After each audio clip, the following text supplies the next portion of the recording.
Assalamu alaikum wa rahmatullahi wa barakatuh. My name is Zakaria Ahmed Hassan and you're watching the youth show here live at somalicable.tv. This show is here to help, inspire and empower young Somali people to greatness.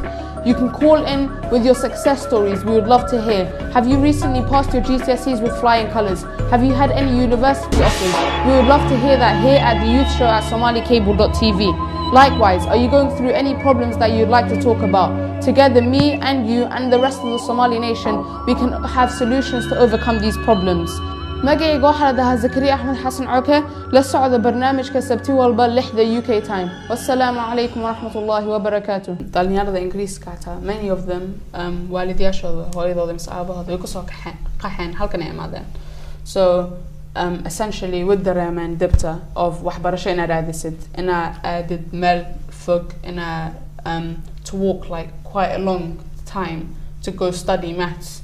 Like see halkan your bus pass is free حتى ما بحنسد وإحنا تدي أتعاونسا وسيسعنسا you're at school وإحنا مدرسة for example there's no burden كون وحويان باقد هسنسا درمكو كل شيء ده كده.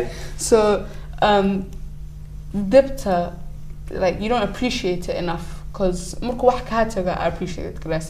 So هذا بسكة like if you destroy the bus system, if the child had to walk 10-15 miles to go to school, he start to appreciate it more. So appreciation is one, but also curiosity, like Yasin said, is another. But the third one, I think, because when you're young, you look up at your role models. So maybe we Tahay and you have Walala Kawain, and maybe themselves they don't care about college in air then. Maybe we have a trust fund in a bank holder. So they essentially, believe that something is there, it's ready for them already. It's already ready for them, or they don't even need to go to Jama'at. So you can blame system or English, like you say, again, la blame Gregorian, so you have to, you have to help, you have to appreciate both sides of the story.